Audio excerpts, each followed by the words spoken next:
Allez, nouveau numéro de Valeurs Ajoutées sur Boursorama et aujourd'hui on essaie de se projeter un petit peu sur le reste de l'année 2022. Bonjour Raphaël. Bonjour David. À l'évidence, cette année, elle est compliquée pour les marchés boursiers qui sont largement dans le rouge. Marché obligataire, marché action. Largement dans le rouge, marché fébrile, marché fragile, côté action évidemment, et on a vu que la baisse est significative depuis le début d'année. Côté obligataire en particulier, où là c'est des baisses historiques, des mouvements qu'on n'avait pas vus depuis 1980 et Paul Volcker. Et de ce point de vue-là, beaucoup d'incertitudes sur le reste de l'année, plusieurs scénarios se dégagent, et clairement les investisseurs cherchent des signes pour se repositionner pour la fin d'année. On a un cocktail quand même qui a de quoi plomber le moral des investisseurs. Donc, cette inflation qui ne ralentit pas pour le moment, ces banques centrales qui appuient sur le champignouf et qui sont beaucoup plus agressives, cette croissance qui ralentit, qui freine. Voilà, il y a de quoi, encore une fois, puis surtout ça sur fond de guerre en Ukraine, c'est normal, ce cocktail, il n'est pas bon. Le cocktail est assez désastreux, les marchés en souffrent. Évidemment, l'inflation, dans quelle mesure va-t-elle perdurer? Quelle va être la réponse des banques centrales et dans quelle mesure cette accélération du resserrement monétaire va continuer? Donc ça, c'est la première incertitude. Et l'effet ciseau, c'est l'effet sur la croissance des économies, des entreprises, cette capacité des entreprises à maintenir leur chiffre d'affaires. Beaucoup d'incertitudes pour un marché qui en souffre, à un moment où, malgré les corrections récentes, on pourrait argumenter que le marché reste assez cher. Alors, donc maintenant, voilà, ça c'est pour le rétroviseur et pour l'instantané. Que se passe-t-il maintenant dans les prochains mois et sur le reste de l'année? C'est compliqué, après on peut évidemment, personne ne lit dans le mar de café, ni n'a de boule de cristal, mais on peut émettre différents scénarios possibles, plausibles, à commencer déjà par, soyons quand même un peu positifs, le scénario le plus optimiste. Quel serait-il? À quoi il ressemblerait? Alors le scénario optimiste... Bon, déjà on sent qu'il n'y croit pas. Il va falloir qu'un alignement de planètes vraiment arrive. Ceci dit, clairement le marché se raccroche à ce scénario. Il y a plusieurs incertitudes qui pèsent sur le marché et ces incertitudes doivent potentiellement s'évanouir pour que le marché puisse reprendre sa marche en avant. Donc la première incertitude, c'est sur les résultats des entreprises. Alors le premier trimestre a été instructif de ce point de vue-là. Globalement, on va voir encore sur les semaines à venir, mais globalement les résultats sont plutôt corrects. En particulier en termes de chiffre d'affaires, les entreprises ont été capables de passer cette hausse des coûts dans les prix, de manière assez agressive d'ailleurs, et donc à maintenir une croissance du chiffre d'affaires robuste. Un bon exemple, c'est le secteur des biens de consommation quotidienne. Des entreprises comme Heineken, Danone, Procter & Gamble ont réussi à maintenir ce chiffre d'affaires grâce à des hausses de prix très, très significatives.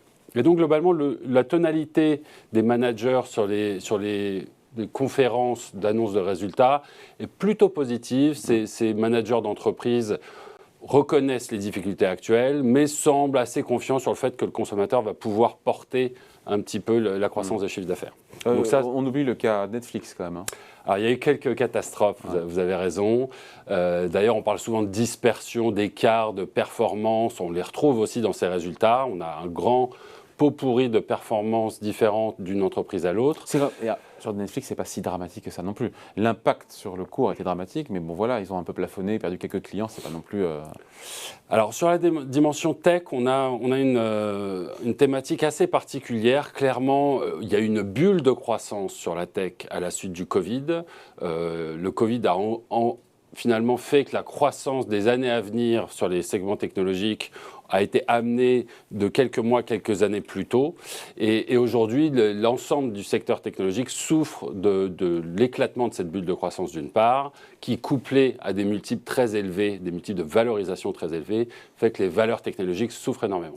Mais ce n'est pas nécessairement représentatif de l'ensemble de la couleur qu'on entend sur les annonces de résultats. Et puis une dernière thématique aussi qui semble assez positive pour les mois à venir et sur lesquels le marché se raccroche, c'est la thématique de la réouverture, le voyage, le loisir, les compagnies aériennes. On a, semble-t-il, des intuitions autour de l'idée que l'été sera positif, que les gens ressortent à nouveau et consomment à nouveau autour de ces thématiques de réouverture. Donc voilà, dans ce scénario optimiste, il faut que les résultats des entreprises suivent et qu'il n'y ait pas de mauvaises surprises. Il faudrait peut-être aussi que la guerre en Ukraine cesse. Alors, On a évidemment, malheureusement, la dimension géopolitique. La personne n'a la main. Très difficile de prévoir la suite. Elle est importante, cette dimension géopolitique, non seulement pour une question d'incertitude, évidemment, mais aussi sur la thématique matières premières. Les matières premières font souffrir les économies, les marges des entreprises s'en ressentent. Il va falloir un petit peu d'éclaircissement sur la dimension géopolitique. Alors dans la géopolitique, d'ailleurs, on pourrait inclure la Chine. On a aujourd'hui de plus en plus à l'esprit des investisseurs cette dimension zéro Covid de la politique chinoise, de la politique sanitaire chinoise qui pèse. Elle pèse sur l'économie mondiale, elle pèse sur cette thématique de chaîne d'approvisionnement. Le pouvoir en place est très strict dans l'application de cette politique, probablement d'ailleurs pour des bonnes raisons, ça vaudra peut-être le coup d'en reparler, mais évidemment cette politique zéro Covid, elle est conforme au contexte chinois actuel. Et ça, évidemment, il va falloir peut-être que le gouvernement dessert les taux, dessert les trains pour que l'économie chinoise puisse repartir et que les chaînes d'approvisionnement puissent se fluidifier. Donc ça, c'est un facteur aussi à suivre. Et dans ce scénario, il y a aussi évidemment l'inflation qui enfin se met à atterrir dans les mois qui viennent, ce qui permet aux banques centrales de ne pas avoir la main trop lourde. Alors l'inflation, c'est clairement le centre du sujet. Et pour que tout ça s'aligne, pardon, mais bon bref, non, c'est vrai. D'où la grimace de départ. Ouais. Mais effectivement, l'inflation, c'est le centre du sujet. Là, le marché s'accroche à l'idée que peut-être l'inflation aurait atteint un plateau et peut-être que sur la deuxième partie de 2022, on va avoir des signes de décélération de l'inflation qui permettraient de garder, de donner des marges de manœuvre finalement aux banques centrales à l'avenir pour peut-être décélérer un petit peu sur ce rythme de resserrement. Donc ça, c'est vraiment, ça fait beaucoup de conditions économiques, des conditions géopolitiques, des conditions d'inflation qui feraient que finalement le marché pourrait reprendre pied. Quelle performance on peut espérer dans ce scénario rose ? Alors, c'est difficile. On peut faire quelques calculs très basiques. Quand on regarde la croissance mondiale l'année prochaine, on l'estime à 2, 3, 4% en fonction des géographies. Donc ça, on peut dire que la croissance du chiffre d'affaires des entreprises pourrait être estimée à 2, 3, 4%. Si vous rajoutez un petit cocktail de levier opérationnel, de rachat d'actions, on pourrait avoir une croissance des profits par action à 6, 7%. Donc un marché qui aurait ce potentiel de croissance à valorisation constante. Voilà une grosse hypothèse. Aujourd'hui, on est à des niveaux très dépréciés sur les actions, moins 10, etc. Donc la marche entre moins 10 et plus 6, 7 est importante. Donc ça, c'est le scénario le plus optimiste, un maintien des multiples en l'état, une croissance au rendez-vous, pas de scénario extrême en parallèle et un vrai potentiel de hausse dans ce scénario, encore une fois, très rose. Je ne vous demande pas de mettre une probabilité sur ce scénario. Ce n'est pas le scénario central. Le scénario central, c'est peut-être malheureusement un scénario qui est le pendant d'ailleurs de ce scénario rose, qui est un scénario plus pessimiste. En tout cas, chez nous, chez Tikehau, on est clairement dans ce camp-là. Le scénario pessimiste en termes de probabilité nous semble beaucoup plus certain. Et le scénario pessimiste, effectivement, il tourne vraiment autour d'une thématique, dirons-nous. L'inflation s'installe. Je dirais même plus que l'inflation, la stagflation.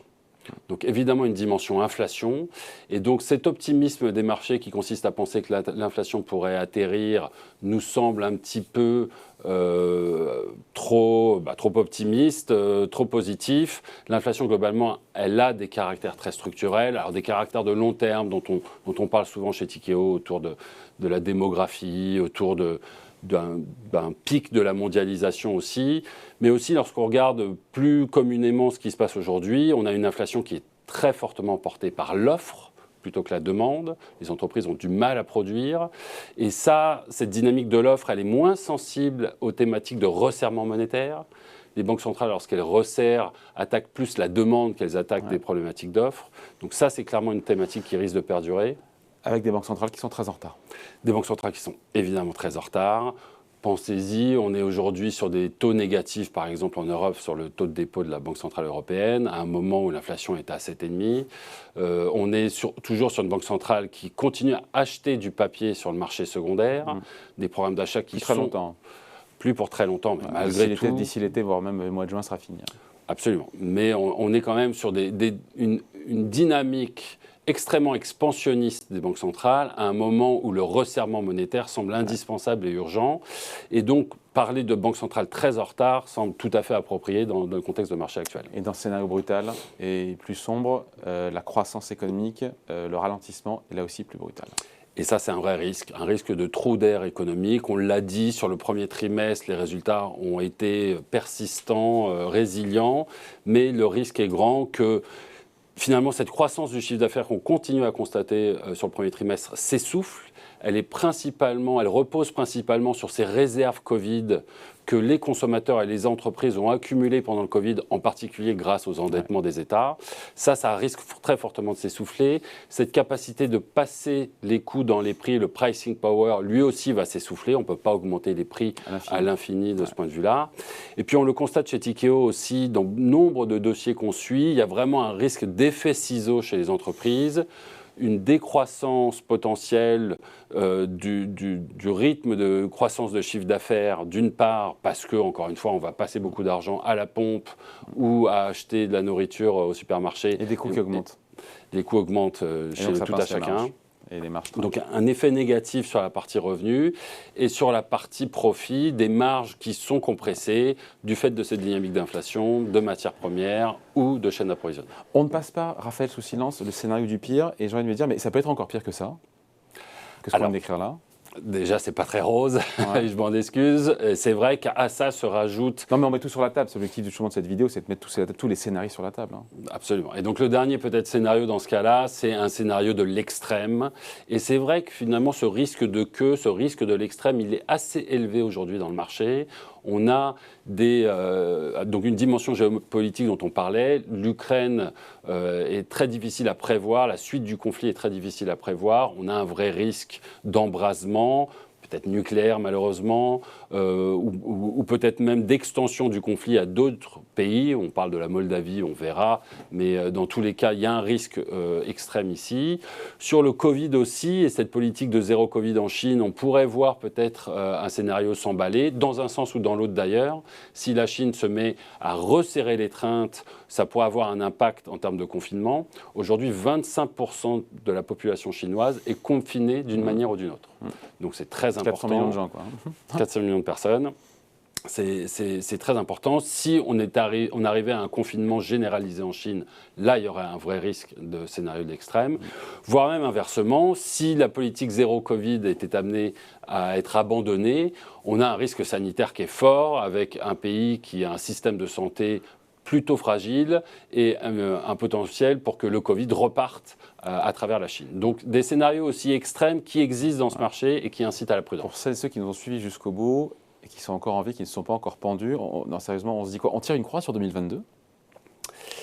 On tire peut-être pas une croix dans la mesure où, certes, les marchés sont très chers et donc la prudence est de mise. Garder des liquidités de côté semble important. Enfin, ils sont très chers. En même temps, il était beaucoup plus il y a encore un an. Hein.